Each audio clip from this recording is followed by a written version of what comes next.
three researches and use different models for comparison by using order logic model, which were unified and estimated. So in addition to that, our paper adds value by offering a more sophisticated approach to determine the service quality attributes related to overall satisfaction with public transport use, including the fulfillment of PT users. So the data here, I would like to describe it, which is mainly contain two main parts. The data description regarding the socioeconomic characteristics, as we can see in this graph, that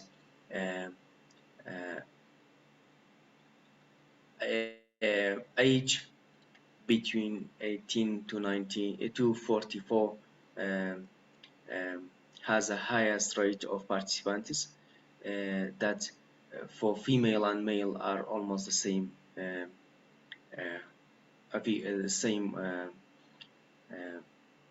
participants.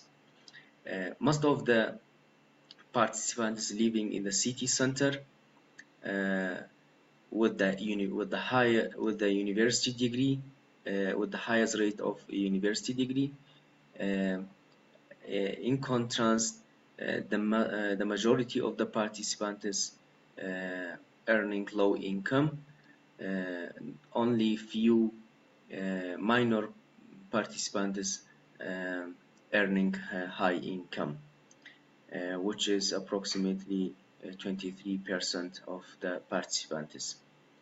So the majority of the participants living in an area for a few years or for 3 months to 1 year in the area. And most of the participants we can see that were students and employee, including self-employed as well. So let's move on to the second part of the questionnaire, which including different indicators for service quality attributes and satisfaction and behavioral intentions. As we can see here that the main service quality attributes are 14, that based on the literature, those attributes are almost similar with the main literature in terms of public transport service quality assessment. So in addition to the several satisfaction aspects, which contain about 4 indicators, 5 indicators. Furthermore, the behavioral intentions indicators including 4 main indicator.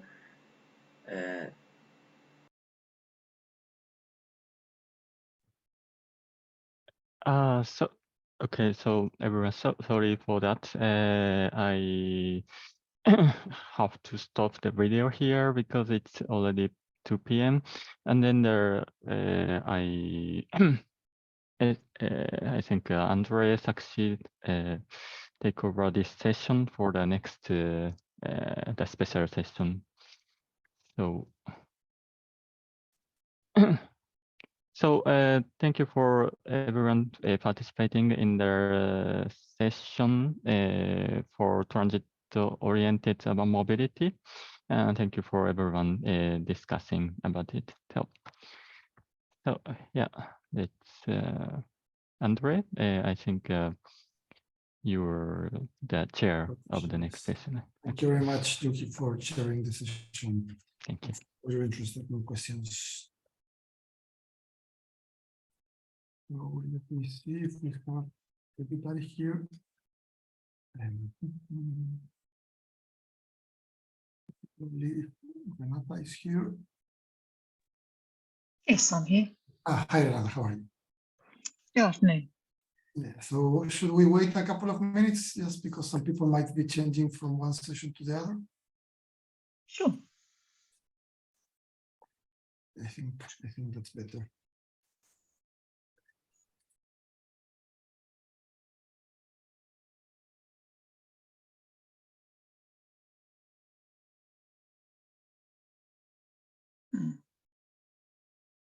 Is that sharing my screen? You can share your screen immediately, yes. Oh, I'm trying. Is it working or not? Ah, I have to make you. Can I make you co-host? No, I cannot. But yeah, I think that Wanuji can make you, is making you co-host, all of you, right? Oh, I'm yes, no good. yes, I will be making the presenters co-host. Yes, please. Okay.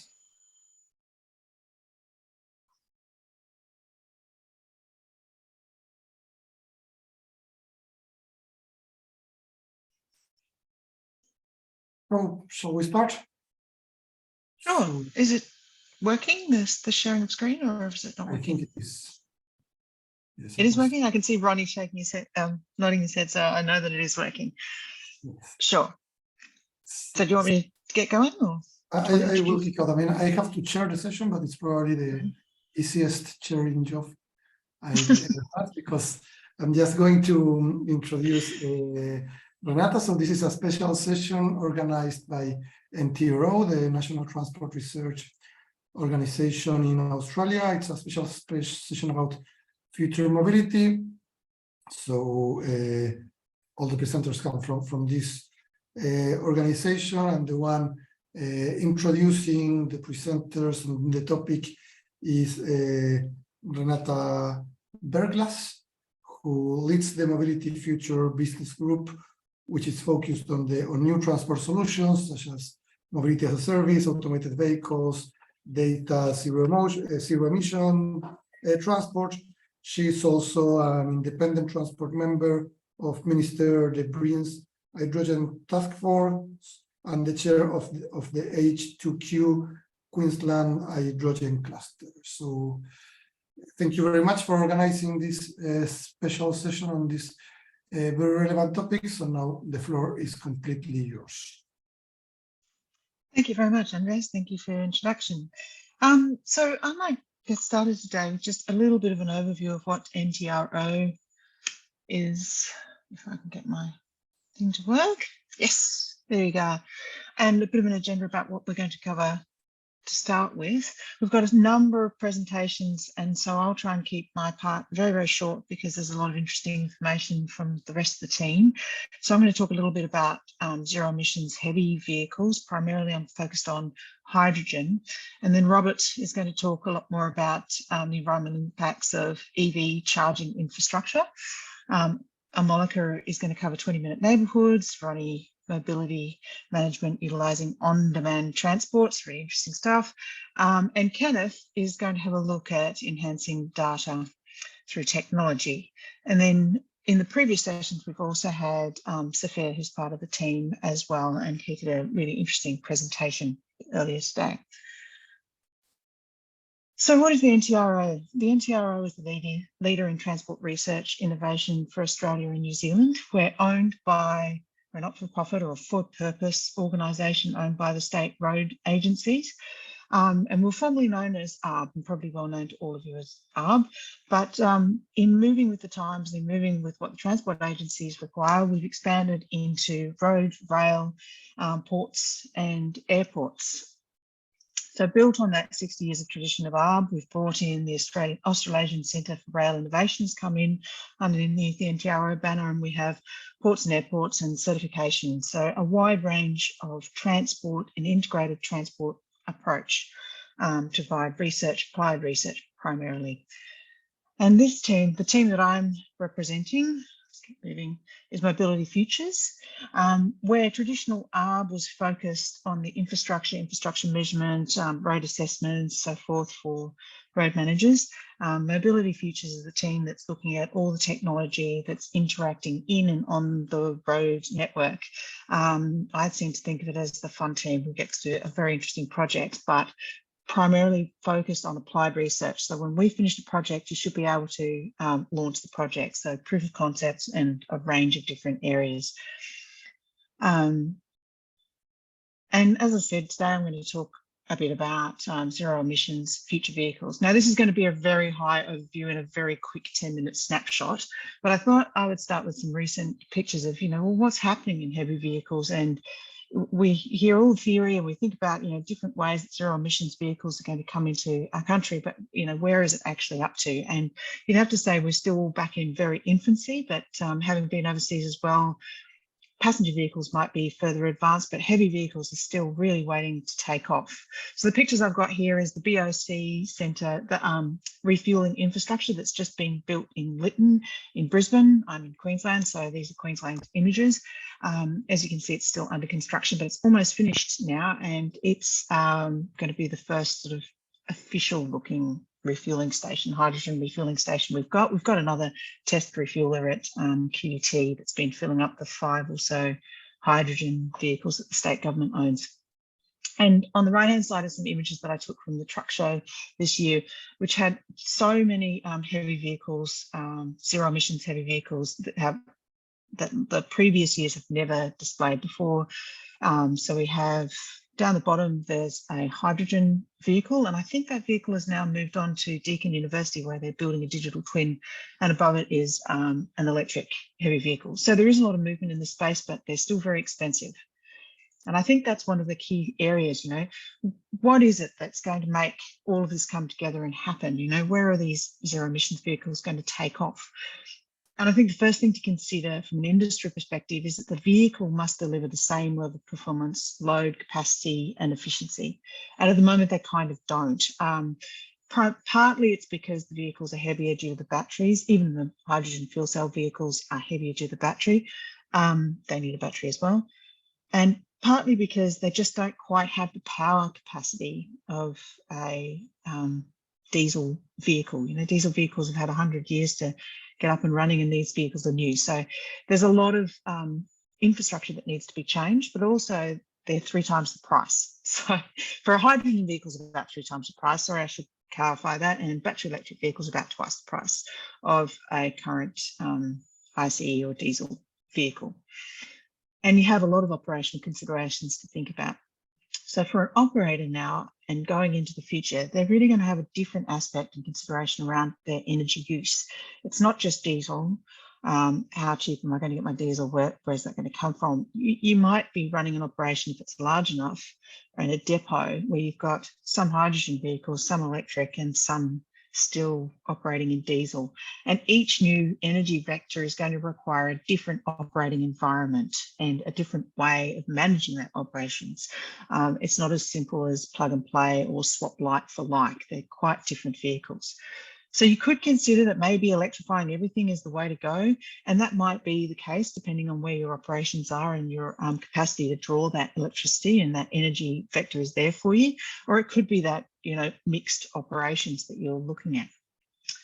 And at the moment, we're sort of in that trial phase where we're getting a few hydrogen vehicles that are just starting to come through, and some trials that are up and running in Queensland and all around Australia. There's certainly large-scale battery electric vehicles about to go through big trial of 50 vehicles in Brisbane with Global Express. So they had to change an entire product line to fit these vehicles in, so they deliver parcels. That whole parcel line has been reconfigured so that it can marry up with what a battery electric vehicle can operate in, a different operating environment. And we've always got the chicken and egg around refueling, and where does refueling go, and how is it going to be accessed by zero emissions vehicles?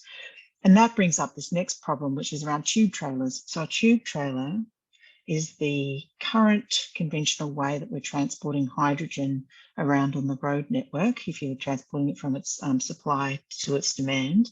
And they carry about 400 kilograms of hydrogen, which is pretty small and when you think about it. And there'll be one the tube trailer, sorry, I'm not explaining stuff, unloads and remains at the destination because it's quite slow to unload it. So there'll be one tube trailer, say, at your destination, one that's probably traveling between the supplier and the destination, and one get your supply. So there's a lot of tube trailers therefore moving around on your network, and they're not going to fill that many vehicles. If you think that a heavy vehicle is going to have somewhere between 45 to 60 kilograms of hydrogen on board, you start to see that this is going to get problematic if you've got that many tube trailers driving around the place. So it's definitely an area of technology that we need to investigate and improve and innovate on. And decarbonising heavy transport, I think it's really going to take quite a different approach. It's an integrated systems approach to how you manage your energy and how you integrate it into your current operating environment. And the different participants within this energy network have different commercial imperatives. So your energy suppliers, you say we're looking at your hydrogen suppliers, they're thinking about how they're going to get enough offtake to build their electrolyser and get their facility off the ground. So they will cobble together all sorts of different businesses to come together to get that offtake to a substantial amount. The commercial imperatives of the end user are to get the most cost-effective energy source for their business operations. And the distributors are not really worried about where the hydrogen or the electricity or how that's provided to them. They're just looking for a cost-effective way to distribute that energy vector. So they're very different commercial imperatives, and it requires a collaboration on those common goals and how you're going to achieve them. It also requires collaboration with your financial sector. I think we're going to end up with some really quite different financial products that come from this around leasing arrangements, energy and vehicle combined leasing arrangements to the end user, different ways that we're going to operate with government and how they're going to interact with us in terms of subsidies and top-ups and so forth to cover some of this initial costs, and the cost of the infrastructure and the build out of that. And that should be equally thinking about electrification of the heavy vehicle network as well as hydrogen. I think they have to go together. You can't think of one without the other. And then how do you build that scale? Like how do you scale up this whole program so we don't end up with these very scattered, very small scale pilot projects that really don't lead to the grand scale that you need to bring the cost down of where all this is going? So these are a lot of barriers to overcome, and it sounds like a great deal of places to start. And I suppose I just wanted to give you a few thoughts and ideas about, how you might want to consider decarbonising heavy transport from an energy user and an integrated systems approach to this. And that's probably where I'll leave it for my section and hand over. Are we going to do questions at the end of each, Andreas, or are we going to keep moving all the way through all the slides until the end? I think it's better to have questions at the end of each, because otherwise it's going to be too much different information accumulated. So I will open Okay. it. So are there questions from the audience? I do have one question. So, which is in terms of like the competition between electrification and petrol. So in Australia, the petrol prices are typically lower than in most of the other developed countries, and also some developed countries are starting to take some more radical measures. I don't know, like Amsterdam is probably the most radical example, where they are planning to just ban any non-electric vehicle, I think by 2030 or 2035. So do you think something like that would make, like, either increasing petrol prices or banning petrol cars would make sense, that would be feasible in Australian cities in order to stimulate the electrification, or what are your thoughts on that? Well, I'm going to take your question. I'm just going to bend it slightly towards heavy vehicles, because I'm more focused on the heavy vehicle front rather than the passenger vehicles, which where you're going. I think there's a lot of opportunity in Australia for us to start to consider things like clean energy zones that they have, say, for the Port of Los Angeles, and the clean air policies that they've got around ports and networks of high trafficked heavy vehicle areas, because that will provide an opportunity, that provides the incentive then to actually make that transition, because the costs are quite high. Other things that we could do is also change design rules in Australia. We've got some pretty restrictive design rules which make it very difficult for us to directly import heavy vehicles from overseas. So are they going to be making one market to suit the major markets of the world and another little lot to suit the very tiny market of Australia. So I think those are probably some of the significant issues in the heavy vehicle space, more so than the coming to an end of the actual vehicle. I think we're a long way in the heavy vehicle sector from calling that. And if you have a look at America, there's been a lot of pushback against that because the infrastructure and the ability to do that transition for the heavy vehicle sector is just not up to speed to accommodate 2035 cancellation of diesel vehicles. Okay, thank you. Are there more questions from the audience? So if not, I think we can go towards the next presenter. Okay, over to you, Robert. Yes, hello. Hope everyone can hear me. And I'll turn on my video as well. Sorry, I'll turn my video off.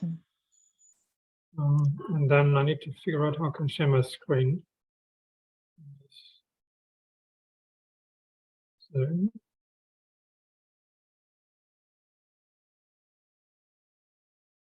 It should be. I think it's that one. Yes, perfect.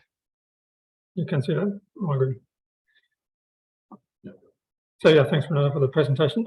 I continue on with some insights on the charging infrastructure that we need to build and put up for all our electric vehicles, whether it's heavy vehicles, light vehicles, in the future, and what the impacts of these charging stations are in terms of emissions mainly.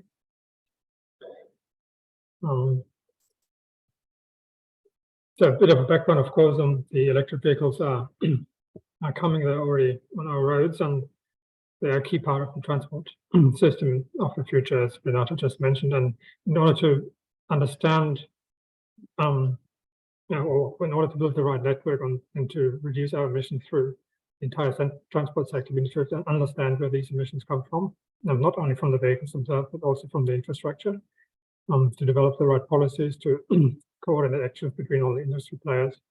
And that's a bit of work that probably fits into that space.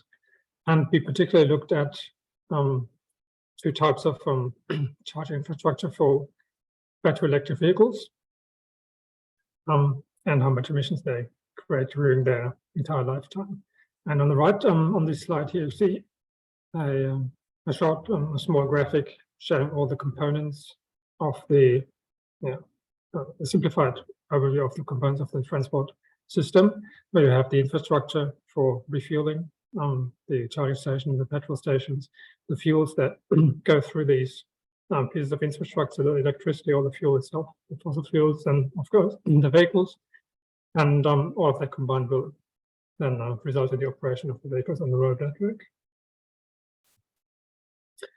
And when it comes to this particular topic, I've summarized it into this graphic here, where at the top we have the traditional way of refueling our fossil fuel vehicles, whereas at the bottom you can see the electric vehicles, and there's some sort of charging losses that occur during the charging process. So it's not like you fill up your tank with 100% fuel and then you get 100% fuel in your tank, but you draw some 100% electricity from the network, and there will be less than that in your battery of the car because there's charging losses on the way. And that's what we are looking at as part of this process. And a little bit more background here. This is a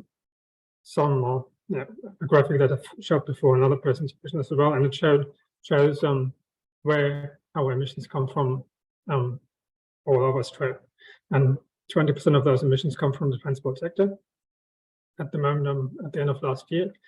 And if you look at the the left column here, which is the electricity generation, we see that over the last 10 years, obviously it has come down, and it's probably going to come down even further with more renewable energies added to the network. Whether that's fast enough, probably not, but at least we are on the right way.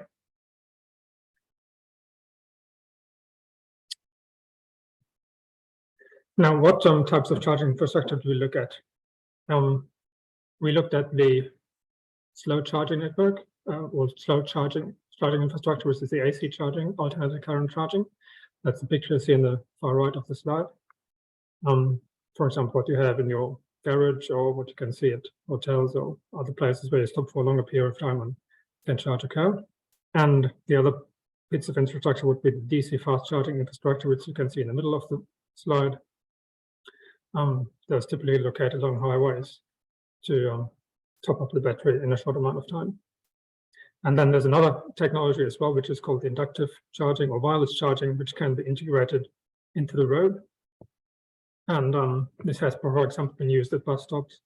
But it's a technology that is still emerging. It's not very common, and we excluded that for this particular study. And it's also got a bit of a different, different impact because it's not the same type of charging facility like the other two. You have to consider all the road and the pavement along roads. So we looked at the two typical charging devices. The AC charger can deliver up to 22 kilowatts of power, whereas the fast charger up to 250 kilowatts of power. You can see an example of these devices on the right here. That's Tesla devices where we got some data from for our analysis. We used the life cycle approach to look at the impact of the emissions of these chargers, which means, as you can see at the bottom of the slide, the graphic, there is the production of the charger itself, where we have energy materials going into it, plastics and so on. Then the charger needs to be transported to its location where it's installed. Then, of course, there's the release phase of the charger, which is the most important phase of all of these phases, and then eventually the charger gets decommissioned after a number of years, and you can, the product turns into waste, or some of it can be recycled. And all of these phases essentially create some sort of emissions. We had some simplifying assumptions during the analysis as well, meaning that we did not consider any upgrades to the electricity network, which may be considered in some cases, especially for the fast charging network, where you need to upgrade the grid in order to actually be able to connect such a high power charger to the network.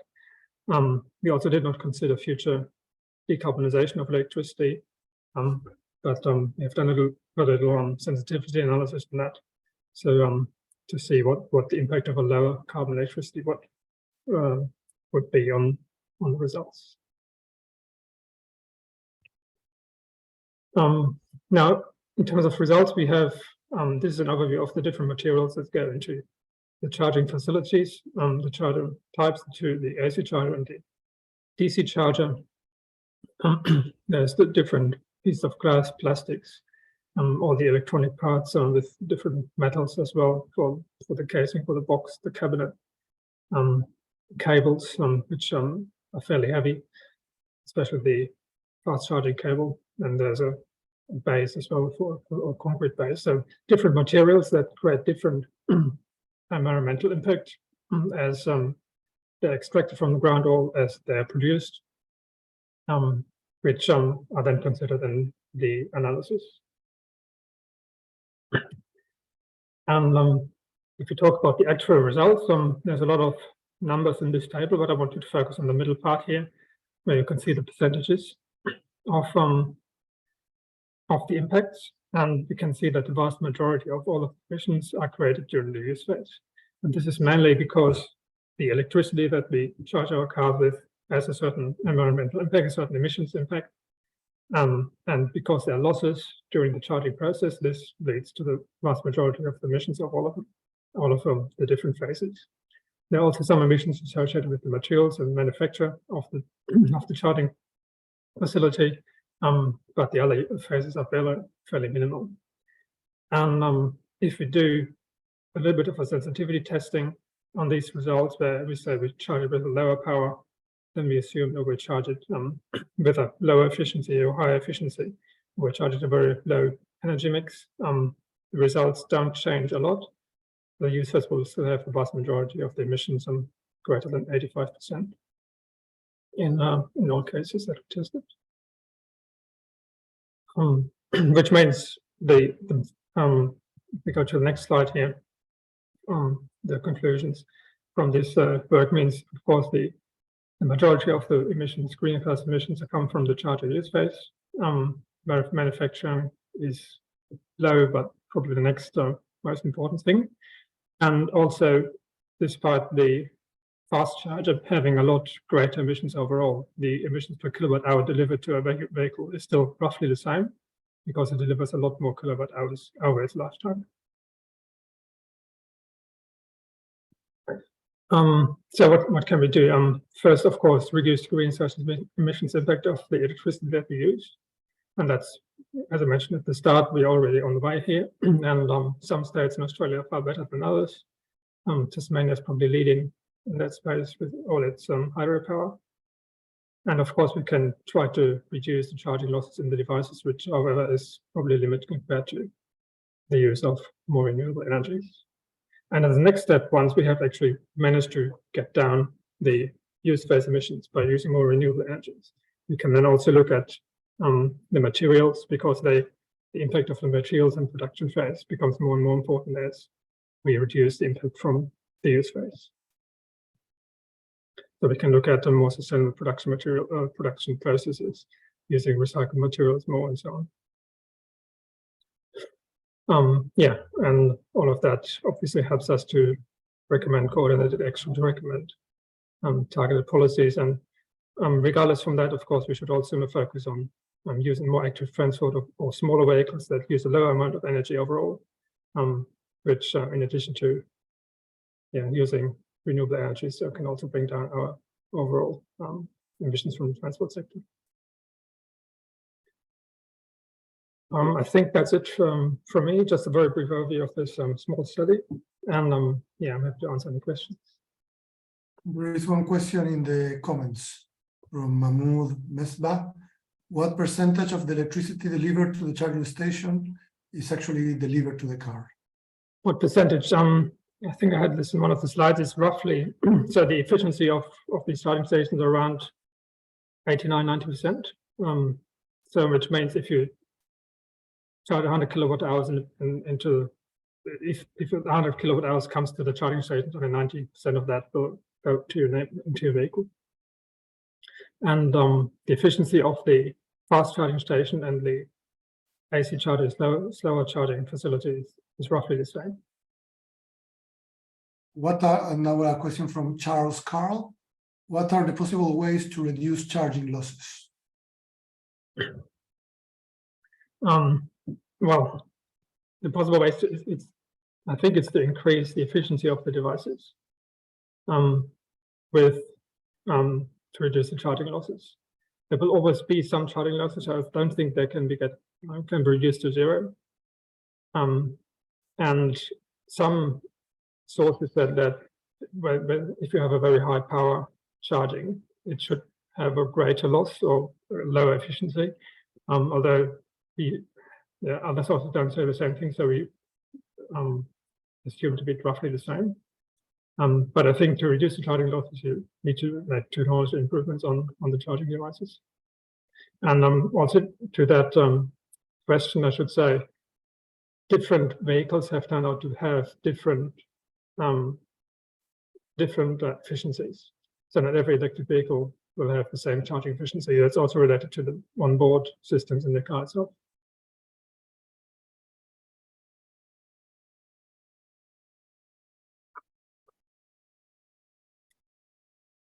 I think that there are no more questions, so maybe we can go to the next presenter. Yep, sure. Thank you very much for. Yeah, thank you very much for sharing my screen. Yes.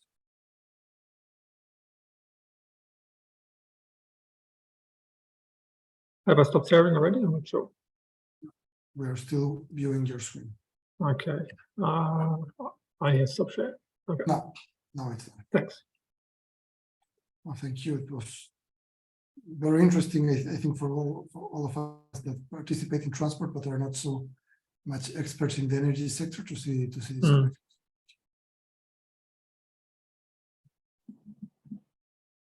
So, Renata, do you want to introduce the next presenter?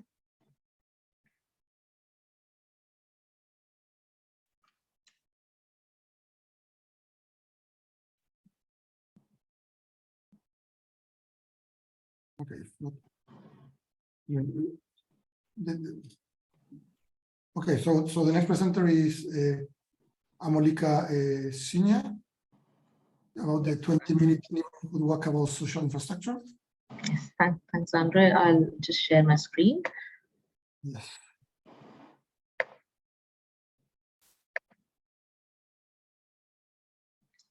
Please let me know if you can see my screen. Okay. Can you see my screen?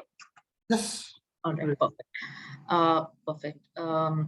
So I'll be covering this work which we did with another company called Propeller.ai, which expertise in doing the social infrastructure development.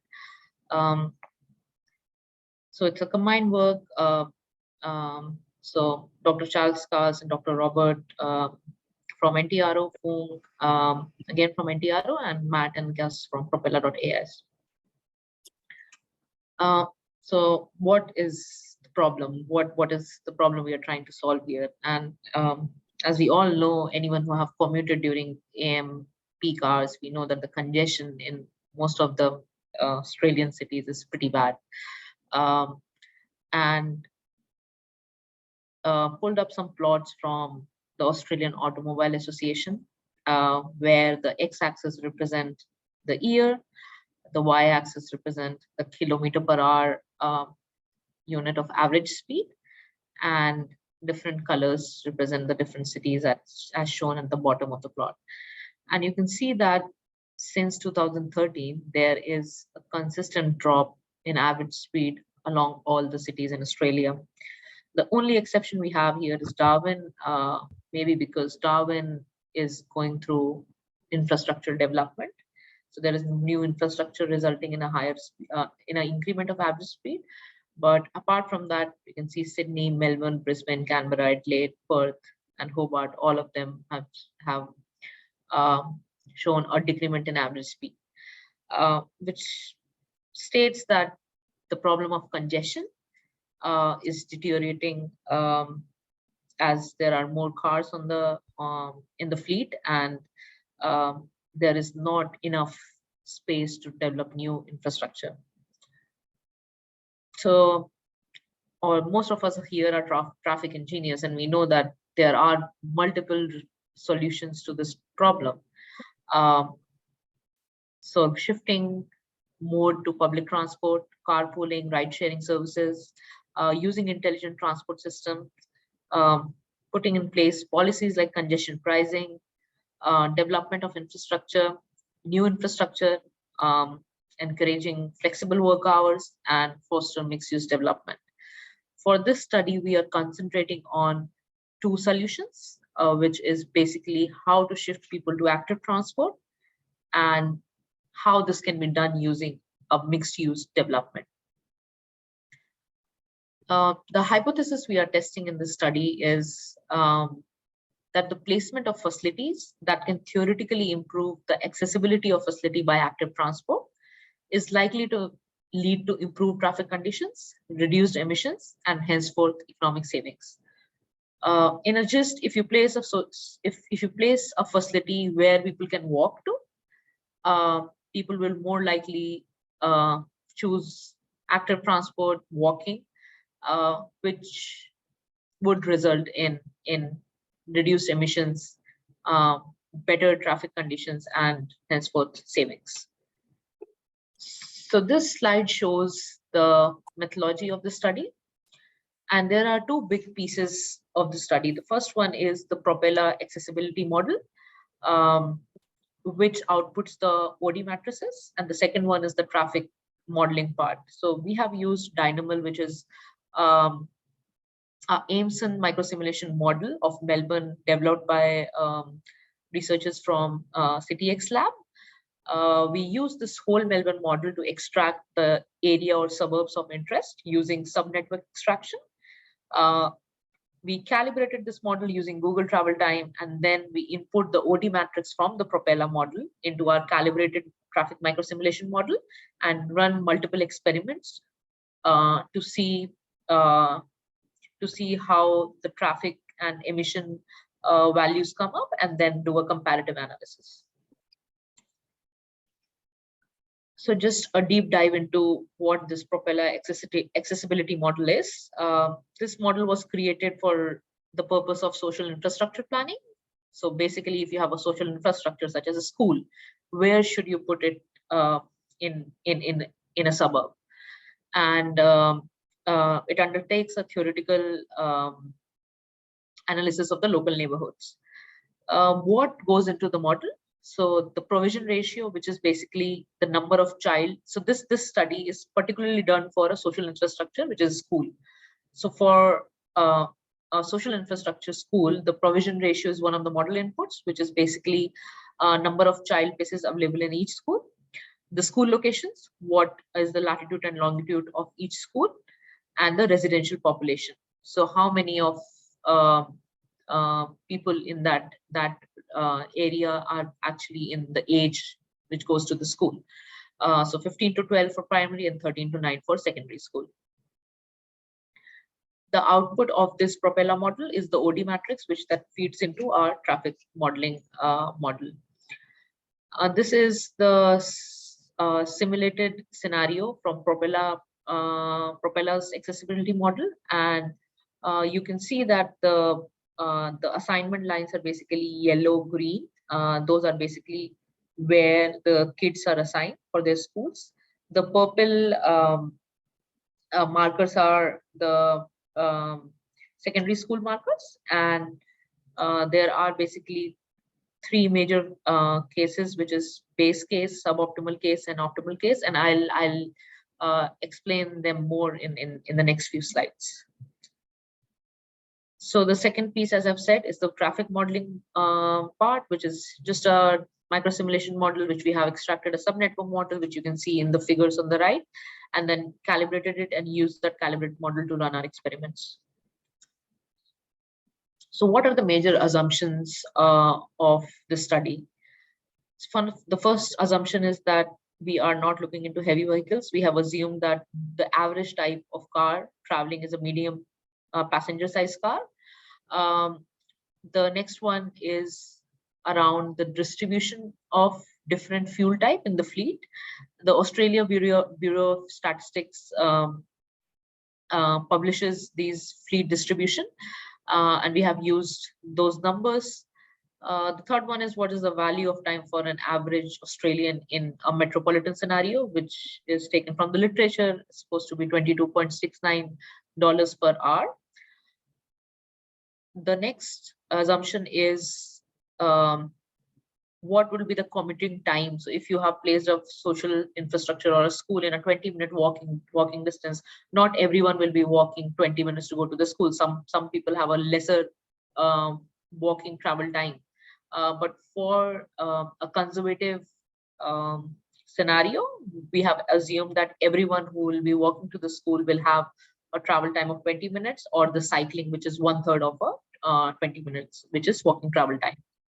The total system travel time is calculated using this formula, which is basically total system travel time for the cars, which is extracted from the micro simulation model, the demand of people walking multiplied by the time, which is 20 minutes, and adding to it the demand by cycle multiplied by 20 divided by 3, which is basically the travel time for cycling.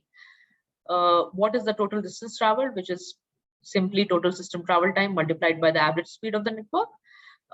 Overall emissions is total distance traveled multiplied by the CO2 emission savings. And the last assumption is that we have simulated a scenario for AM peak, but interpolating the average speeds during PM and AM peak, we have assumed that the PM peak benefits would be ranging from 0.5 to 1 times of AM peak benefits. So this is the test scenario. So we have 11 optimal scenarios, 1 optimal base case, 1 suboptimal base case, and 1 base case. So on your right, you can see a flowchart which is actually used to create those test scenarios. So the first question you're going to ask is there a mode shift? If there is no mode shift, the next question is where the facility is placed. If it's placed on the existing location, if it is placed on the suboptimal location, or is it placed on the optimal location. So if the facility is already placed where it already is, it's called the base case. If the facility is moved to a place which is suboptimal, we call it suboptimal base case. And if the facility is placed at a optimal location, it's called optimal base case. It's worth noting that in all these three scenarios, there is no mode shift. And then we move to the second part, that if the facility is placed on an optimal scenario, there is a mode shift. And then the 11 scenarios represents the different mode shift. As you can see, different percentages of walking and biking. And the last one is just a subtraction from 100%, which gives you the car, which is basically overall demand minus percentage active transport, which gives you percentage motorized transport. So these are the results. So these are the results from the micro simulation. And you can see on the x-axis, there is network performance characteristics, which is basically delay time, speed, total system travel time, and mean queue. On the y-axis, so on the x-axis, you have the scenario number. So if you remember, there are 11 optimal scenarios where the facility is placed at an optimal location, as well as there is a mode shift. The yellow line represents the optimal base case. That means the facility is placed on the optimal location, but there is no mode shift. And the orange one and the yellow one represent the suboptimal base case, which is basically the facility is placed on a suboptimal, that is not optimal location, and also there is no mode shift. And we can clearly see that the suboptimal base case performance is the worst. We can see the yellow line, the delay time is the highest, the average speed is the lowest, the total system time is highest, and the mean queue is highest, which is definitely not something we want in our network. We need a lower delay time and a higher speed. The orange line, which is optimal base case, you can see it's definitely lower than the suboptimal base case, but there are some instances where it is worse performing than the optimal scenarios, which is where there is a mode shift. So we can see that if we are shifting people from motorized transport to active transport, there is a improvement in network performance. This is the economic benefit. So we took those traffic metrics and we translated it into two benefits, which is basically value of time. So how much economic saving is happening by saving time, and the another one is how much economic saving we are getting by reducing the emissions. And you can see on the plot on the left that the emission savings, so the pink line represents the lower threshold of the savings, and the green line represent the upper threshold. And we can see that the maximum emission savings is happening at a scenario 7 and scenario 9, whereas the highest value of time savings is happening at scenario 8. So we combine these economic benefits, both BOT and emissions, to find what will be the overall economic benefit. And it is very interesting to see that the first result is basically that for this 37 traffic analysis zone, the annual saving was around 12.3 million, which is a lot of saving just to place one school at an optimal location. The second and very interesting finding was that this saving, the maximum saving, is not happening at 100% mode shift. It is happening at a 10% walking, 20% biking, and 70% motorized transport. So that means that if you want to achieve the maximum benefit due to the facility placement, we doesn't really need to move all the motorized transport to the active transport, but rather we need a balanced approach and simply start shifting some of that demand to the active transport. And since the study was done on a 37 traffic analysis zone, we expect that if it is expanded to a larger suburb, it will result in larger benefits.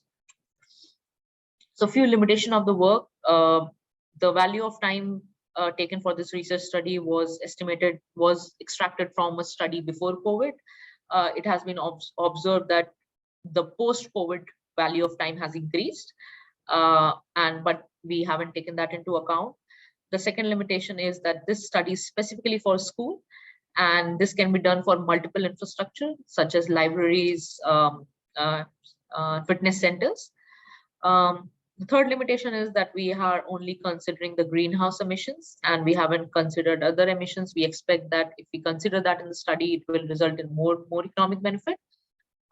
We have taken a conservative travel pattern. That means that everyone who will be traveling to the school will be traveling from the edges of the catchment area. So that's why a 20-minute walking time.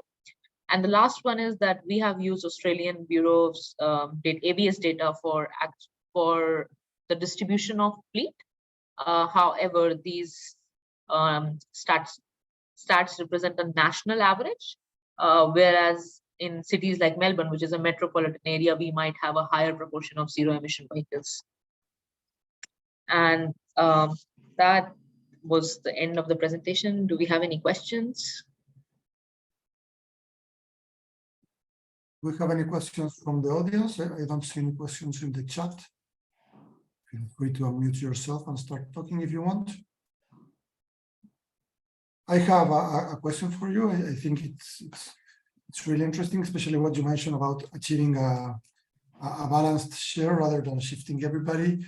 So what I would like to ask you, it's maybe a more general question, but have you or do you have any intuition or big numbers about the comparison between the economic gains and what is the cost of retransforming part of the land current use to build a new infrastructure, especially like in cities like Sydney or Melbourne that have a lot of pressure? Yes, yes, so we haven't done any economic analysis on definitely that was a very good question and something which we came across while we were doing the study. We haven't done that economic analysis, but we expect that this tool will be very useful for the new suburbs where the suburbs are still in the planning phase. Definitely in the mid city, it would be much more difficult. But the whole idea of the development of this tool is how it can help the growing suburbs. Okay, that makes total sense. Are there any more questions from the public? Okay, so thank you very much, Amolika. And now we go towards the next presenter, which is Ronny Kutadinata.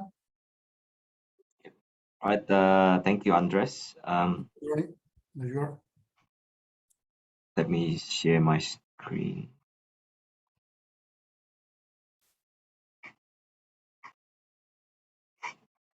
Okay, I hope you can see my screen and I hope you can hear me well. Yes. Good. So yeah, thanks for this opportunity today. What I'm going to talk about is a framework for integrated mobility, and the key component here is using on-demand transportation. So I believe some people like yourself, Andres, have touched about this before, but I see that what I'm doing here is there's a bit of an alignment to what Amolika said just now about balancing the mode distribution.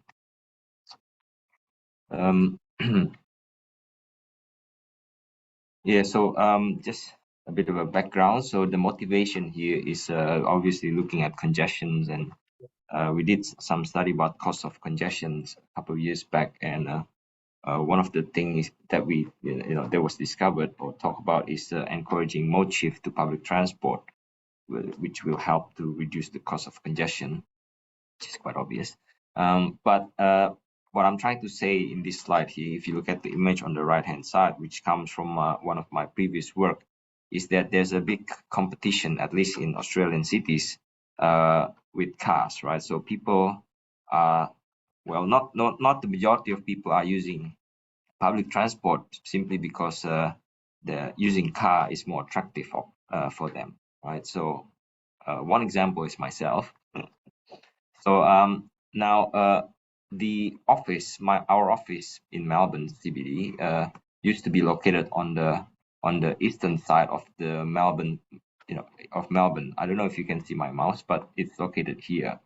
And I live on the western suburb of Melbourne here, right? And if I were to take public transport, I would have to take one train line to the Melbourne CBD here, which is the hub of all the public transport lines in Melbourne, and I have to change to a different train line, and then I have to change to either to take the tram, which is the green circle here, or I travel a bit further with the train line and I change to bus, and so therefore I have 3 different options here. But my point here is that there are a lot of transfers, you know, and it takes quite a while for me to get to work. Just one way usually takes about 2 hours, right? I know the numbers here says 1.5 hours, but you know, usually with delays and missing out the connections, will end up me taking about 2 hours each way. Now the other alternative is to drive, and it takes about 1 hour. 1 hour to 15 minutes usually. So that's actually a lot of time savings already, right? But actually driving 1 hour in peak congestion traffic, you know, it's still not fun. So that got me thinking if there's a way, if there's a better way to do this.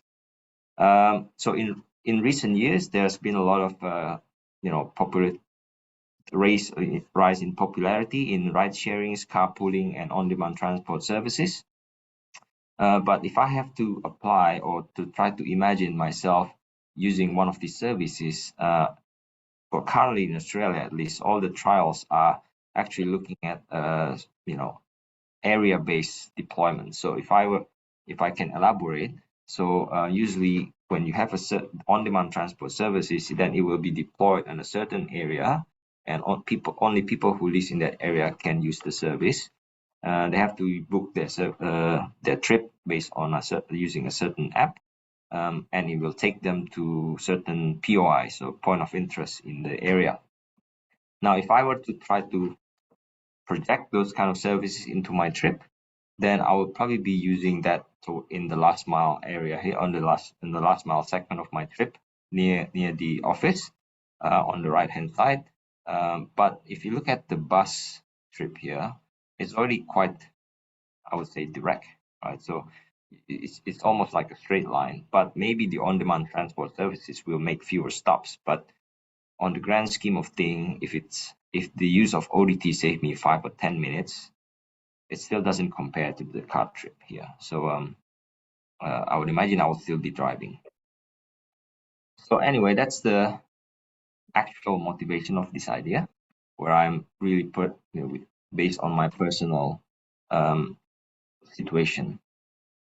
So the concept of this proposal is based on this new system that has been implemented recently in vertical transportation. So with this new panel here, I don't know, so if you've seen it, right? So what you do is that you go to this panel, you enter which floor that you want to go to, and then there will be some sort of central optimization that essentially computes the most efficient options, and then the panel will tell you where to go, right? So instead of you choosing which lift that you want to go to, or you simply going to whichever lift opens up first, this time you have a central system that optimizes your movements, right? So you don't have any options here except to do what's been told. So the outcome of this kind of a central optimization is a more efficient movements or mobility of people. Now, I would like to see if I can apply a similar approach, but applying it to people's, obviously, mobility, horizontal mobility, right? So here's the hypothesis that I have. So using some sort of central optimizer will allow a more efficient use of the available network capacity, right? So perhaps this is where I go back to what Amolika said. So there needs to be a bit of a balance of demand being distributed to whatever is available at the moment. That will give us the most efficient outcome. So the next point there is, I guess the key component, as I said earlier, is the use of on-demand transport services in this optimization, because these flexible service open up, quite a lot of possibilities for optimizations. And essentially what we try to do is to improve people's journey on the public transport network by using on-demand services. So what I hope to achieve is that this new method of integration and optimization will maximize the utilization of the on-demand transport fleet so that it will have the most impact on people's commute. So try to get the most, the most value out of our infrastructure or our fleet. So by doing this, what I hope to achieve is, again, to encourage people to shift away from their private car use. So here's what I envision as what the system would look like. So hopefully, again, you can see my mouse, but on the top left-hand corner here is what I call the mobility optimizer, which is the central optimizer that I was talking about before. So I would imagine that how people use this system is similar to those leaf panels, right? So first, you put in your demand, so you tell the system where you want to go. Well, in this case, you will be using your own smart device. Then those demand will go up to the central optimizer. At the same time, I would envision that you can put in your preferences as well, and the central optimizer or the mobility optimizer will then compute the optimal output for the system, right? And I call those as the recommended trip options. So each person will receive one recommended trip options. This will then go back to the user, and the user will then have the options to choose whether they would like to adopt those recommended trip options, or they can simply choose other options as what typically available in your usual journey planner app, right? So you can the fastest option for you or the cheapest option. But the difference between the recommended trip options and those usual options are that these recommended trip options are centrally optimized, so it should give the best the best output for the whole system. So once the user makes the selections, then their booking request will go to the delivery systems, and then there will be some sort of ODT algorithm that will optimize the routing and the booking and the scheduling to deliver the service to the user. Now, I would also envision that eventually there will be feedback information to the mobility optimizer to fine-tune the optimization. So I've done a little bit of work trying to realize those envisioned systems. So before, I've tried to look at how we can identify gaps in the public transport network to target where the ODT service will provide the most impact. And the heat map that you saw earlier in the presentation was the outcome of this work. So I also tried to develop ODT vehicle routing algorithm that will, according to my testing, was faster than what's currently available. And what I try to do in this work is to try to do a bit more, strategic analysis, trying to understand the impact of this central optimizer. So again, just to reiterate, the goal is to create this central optimizer that will then help to achieve system optimality. So I'll go to the simulation results. So what the simulations is, the way I see it, is still a preliminary work, to be honest. So I do have to make a lot of assumptions, such as that the societal goal here is only looking at trip time, so not looking at any other thing. But in the future, we can take into account different metrics like emissions and congestions. So I assume that this is all mobility demands is known in advance, but in reality, like people should be able to make booking in real time. So I'm not considering micro-mobility like e-scooter or bike sharing. And again, I'm assuming everyone undertakes the recommended options simply because just to see with the impact if everybody is happy with whatever is being offered to them. And I'm assuming no delays in the public transport network, and we assume static congestion based on historical data. So what exactly I do in the simulation is that once I generate a set of requests, travel requests, then I will, for each of these traveler, I will then assign 3 different options, like out of these 3 different options. So we can serve them with full ODT, so full on-demand transport service. So taking them from the origin to destination with the ODT fleet. So perhaps this is similar to what you presented just now earlier, Andres. The second option is to use full PT. So this is just traditional public transport service, you know, you're on your own. And finally, we use the third option is a mix. So we use the on-demand transport to take them to and from the conventional public transport stops. So this can be either the last mile, the first mile segment, or both first and last mile. And the ODT services here, the algorithm, I've added a bit of a flexibility to actually outsource some of the trip requests to common carriers like taxis. So I'm assuming taxis here. By the way, those outsourcing capabilities simply there just to add the flexibility. So because when I listen to presentations from the other from existing trials, then usually the determination of fleet size or number of vehicles is quite important. So I'm trying to add that flexibility on during those peak hours, then you can get more vehicles for your system. Right, so coming back to my slide, this is the study area. So this is where my office is at the moment. So we've moved location, so it's closer to Melbourne CBD. But this is the CBD area here. And again, this is around where I live. So trying to see how this would impact myself if this were to occur. So trying to generate a sample of travelers in the morning peak period. So this so this travel demand is actually obtained from a simulation like Dynamel, just like what Amolika mentioned, but just trying to get a sample of it, so a smaller sample size. So here's the result, right? So let's see. So out of those 3,700 travelers, about 40% is assigned to full ODT, 40% assigned to full public transport, and 20% is assigned to mixed service.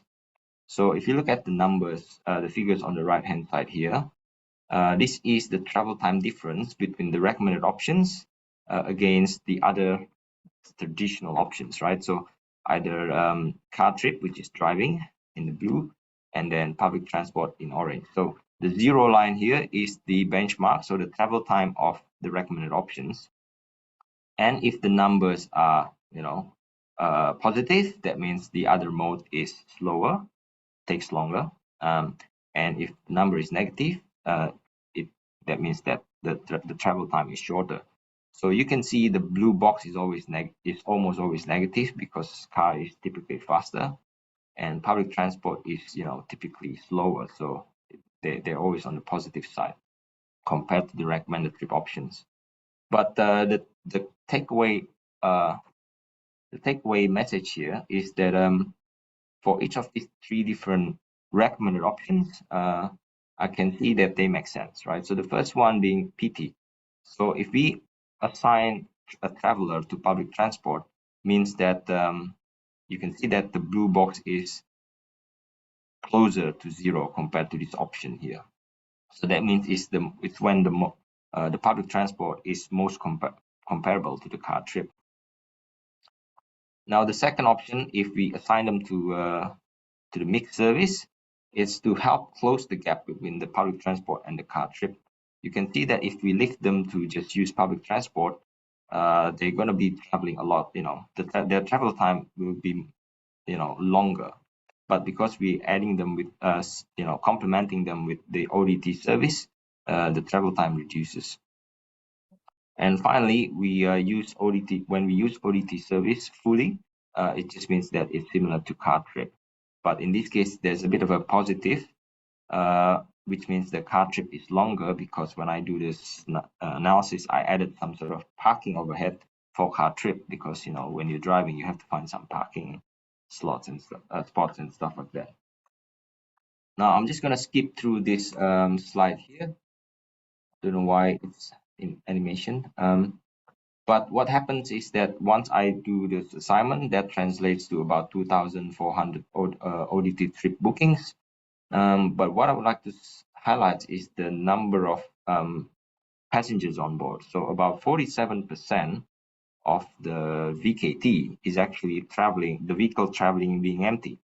So there's a lot of dead kilometers there.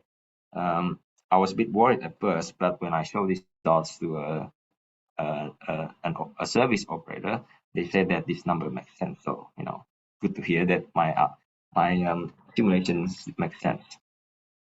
But that's just the beginning, really. There's still a lot of work to do to refine the models and the algorithms. So I haven't taken into account user preferences, for instance, and trying to influence people's mode choice by using some sort of financial lever is another interesting topic that I would like to explore. And the second option there is about handling real-time situations, right? So it's not impossible. There are some algorithms out there that we can try to adapt to be used in this kind of framework. Anyway, thanks very much for your time and attention. Thank you, Ronny, for the presentation. Are there some questions from the audience? I have a question. Of course, as you know, this is closer to the things I study, so this is particularly interesting to me. I know this is preliminary, so maybe you don't have a very precise answer, but at least your thoughts. So you just say that you are finding the like social optimal solution, and so far you are assuming that users comply with that. But if some users comply and some users don't comply, in principle, the optimal solution could change. I mean, it might be robust or not. So do you have some idea of how robust is the optimum that you're finding? That's a very good question. Actually, that kind of robustness is something that I plan to explore. So I don't have the answer yet, but it's on my to-do list, I say, because I can see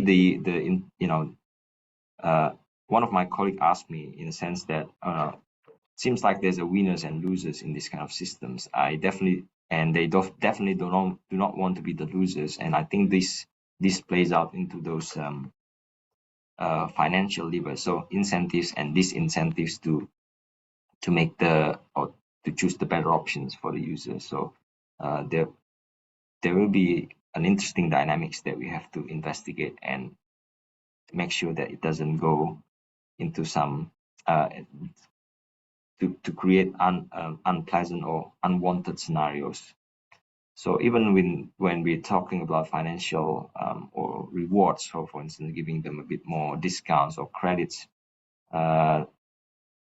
we should be careful because there might be people who are, try to game the system and try to get as much reward as possible, which is also not desirable. So actually, I've got a question here to direct message from me from Emily. The question is, how is this a transport problem? You need to either move home or get a new job. It's only privileged city people who consider this transport. Anyone outside cities know how to move or accept local jobs might need a different perspective. Yes, of course, Emily. And I've considered that when I accept the job that is across the city. And to add to that response is that based on what I hope to achieve is that this optimal central optimizer doesn't mean that it will serve everybody, right? So just like there needs to be a bit of a balance. Now, there could be a possibility that when we put in my travel demand into the central optimizer, and the solution for me is to just keep driving, and therefore I still need to suffer through those peak hour congestion. It could be, right? So I'm not saying that there will be ODT service for everyone. It's just that we use ODT as efficiently as possible. Yeah, so I hope that answers the question. There is another question in the general chat from Charles Carroll. Who will play the role of the system manager? All right, so what I envision is that the system manager will be an entity that has the public benefits in mind, and that will naturally be, well, again, this is just what I envision. This is something of like a road state agencies, for instance. They have these public benefits perspective in the way they operate. So I would say that they will be a good candidate for the system manager. Okay, are there more questions from the audience? Well, then thank you very much, Ronny, for your presentation and your ideas. Yeah, and I thanks. think we now have the last presentation of this session from Kenneth Lewis and again Amolika Sinha about the use of technology to enhance the data.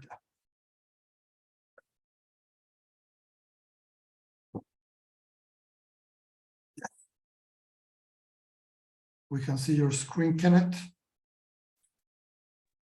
Thanks for that. So it's just myself presenting this one. So for this one, unlike the other projects, it's a bit more of a distilling of what have learnt from previous work that have undertaken for the transport departments in relation to the technology and the associated data that the departments have available to them. So as I'm sure you're all aware, the transport departments control large networks of roads, culverts and bridges, all of which need maintaining, with some needing greater attention than others. To put it in perspective, Queensland alone has in the order of 33,000 kilometres of state-controlled roads and around 3,000 bridges. As such, the departments need to make the best use of their limited funds. So it requires evidence-based decision-making to enable them to do more with less. That is, identify the problem locations so work can be prioritised. So additionally, the departments have ITS assets, which technology which is fit for purpose generally, and they're used to control and understand their road networks. However, alone, they don't give the whole picture required by all the teams within the departments. What may work well for one department may not be perfect for another. So to fill this gap, transport departments have started to look at fusing data and installing additional technology to expand their understanding of the networks. However, this is only really a starting point, and to provide the context of data fusion and technology tested, I'll go through some case studies of the work which we've undertaken for some of these departments. So the first case study you can see on this screen is looking at integration of technology, or in this case, integration of external data set. It's looking at understanding the congestion on the road network. So at the time the work was undertaken, this was undertaken manually, but from what I understand, at least 3 states are undertaking this sort of thing in an automated, in a process which is automated. So it does this calculation and visualization for them. So this information is gained from merging volume and speed data. So the volume data is typically sourced from the loops used to operationally control the traffic signals, while the speed data is typically sourced from probe data.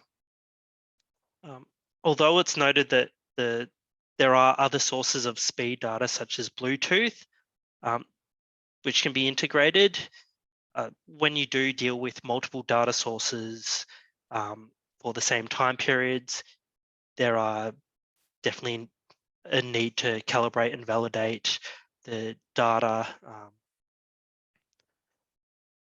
So when considering the volume and speed data alone, they can provide an indication of where there's high levels of traffic on the road or delay, but when they're fused together, they provide much more context as to what's actually occurring on the network, such as choke points. And as you can see on the right, this can be spatially visualized and utilized for planning applications to prioritize where work is done on the road, so where intersections may need improving or where mid-blocks may need additional lanes or be a bit controversial, reduce the capacity on those roads.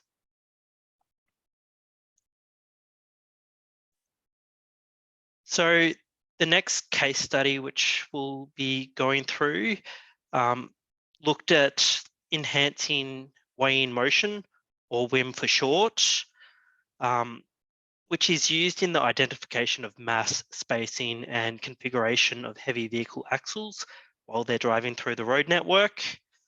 The work which was undertaken involved the review and integration of technology believed to be complementary to WIM. And this involved understanding the technology and outputs of WIM, vehicle classifiers, which provide the same sort of information as WIM without the mass component, but a fraction of the cost, automated number plate recognition, or ANPR for short, and onboard mass management, which identifies the mass of the axles as well as the location of the vehicle. So as part of the review, it identified that it's feasible to extrapolate the mass of vehicles with indivisible loads, such as load platforms, low loaders, cranes, from WIM sites to classifiers based off of the similarity of the axle configuration and distribution of vehicle types. So the extrapolation process can be seen in the diagrams at the bottom of the screen.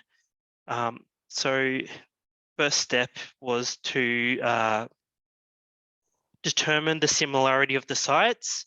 So in this case, the bottom, the x-axis is the similarity objective function between the axle spacing and the configuration, while the y-axis is a statistic, well, using a Kolmogorov-Smirnov test to compare the gross vehicle masses of the vehicles.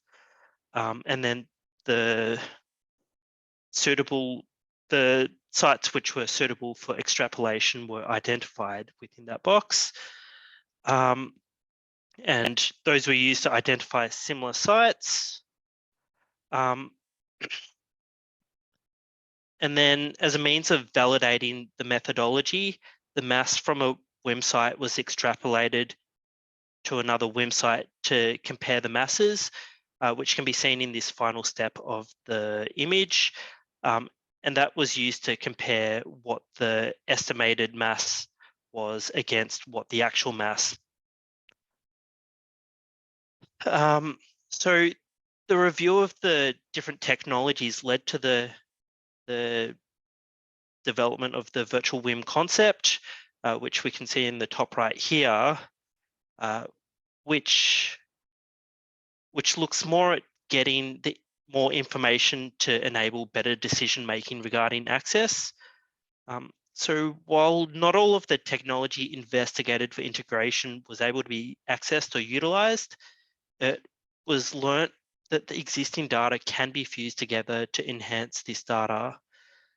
For example, if we're able to access information such as onboard mass and ANPR, both of which can be a bit hard to get due to the confidential nature of those technologies, there is potential to be able to calibrate and validate these WIM systems or WIM sites in real time with less need to extrapolate, but rather infer the mass of the vehicles on the network. This may also enable for departments to utilize information from a mixture of WIM, which is expensive to install and maintain, and classifiers, which are an order of magnitude cheaper.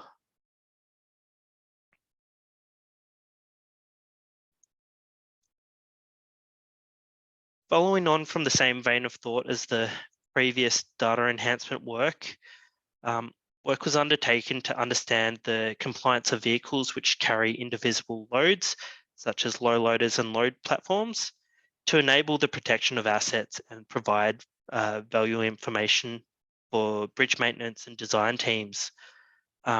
This work looked at the installation of new technology, or new technology for that site, I should say, that being ANPR, and expanding the capability of the technology through the use of machine learning to identify the compliance of key heavy vehicle access conditions for the site in question. The work itself included the detection of heavy vehicle speed through the determination of the time it takes to travel between two known points, as well as the detection of the lateral positioning.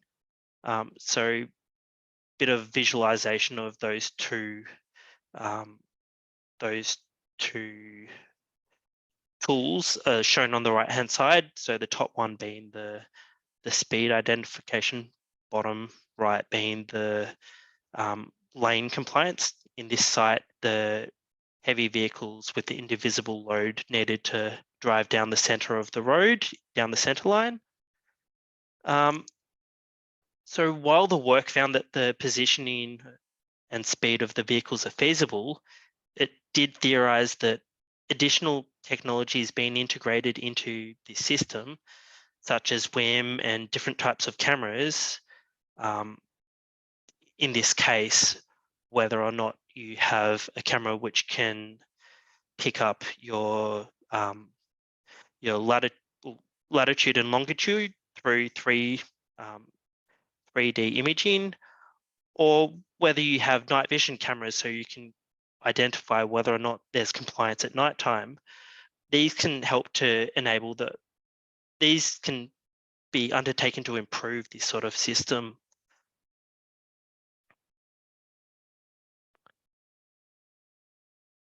So to conclude what I've found within the sort of projects which I've undertaken, the case studies highlight that most of the solutions that have been identified are a mixture of existing and new technology, or using existing technologies beyond what their intended use is to enhance this data.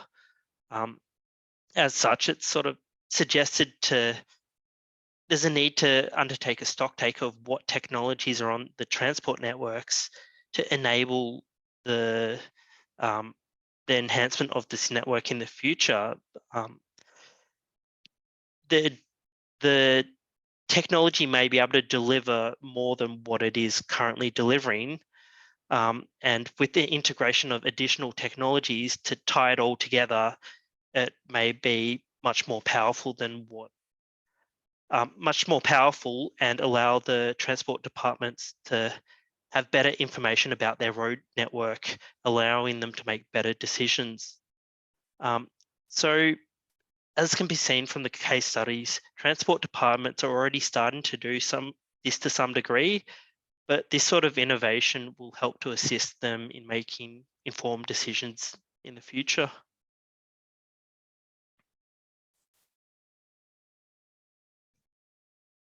So that sort of concludes what I've found through my learnings. It's still work in progress in terms of the more work that we do for the transport agencies, the more this will understand these attributes that are needed to be refined and what they need to know. But it has brought forth that there is this need for stock take. Well, thanks, Kenneth, for your presentation. I think it has what you present has a lot of potential for future policies and research if it's possible to integrate in that way. So do we have any questions from the audience? Feel free to write or to unmute yourselves and ask in loud voice. So I have a question. I mean, some private actors, one would think that already collect a lot of integrated data, like Google Maps is probably the most obvious actor, but then also Waze. So do you think that there is potential in trying to have some sort of collaboration, or even to require them to share part of what they collect with transport agencies? Do you think it is more robust and reliable if this is done directly by the agencies? What are your thoughts on that?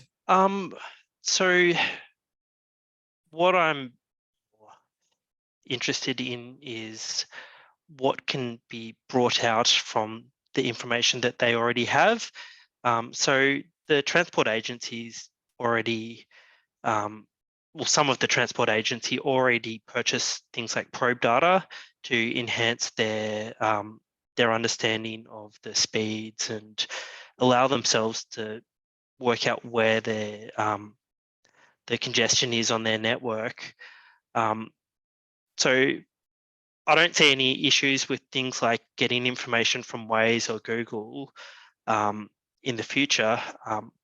What I'm trying to get about this is that sort of information added into what the transport agencies have currently may provide much better insight in their networks and enhance it further.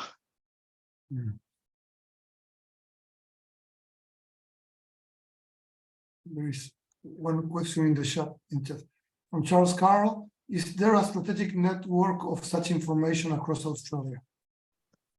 Not that I know of. Each state has their own data, and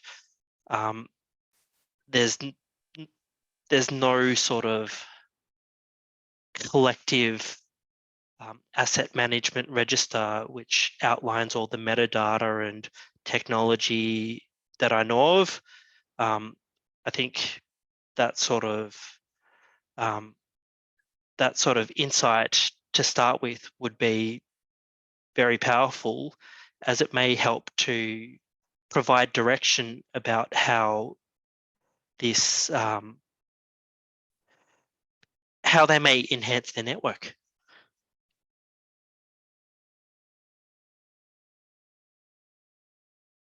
Okay, if we don't have more questions, thank you very much, Kenneth, again for your presentation.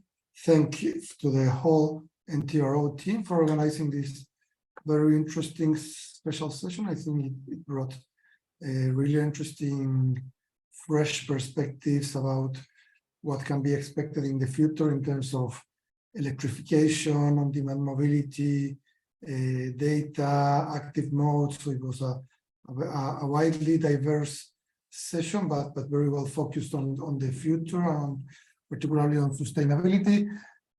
So thank you very much for all of the presenters and all of the assistants, and see you in a future occasion.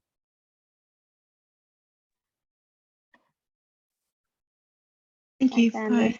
Yeah, Yeah, thank you. thank you. You Bye-bye. Thanks, bye.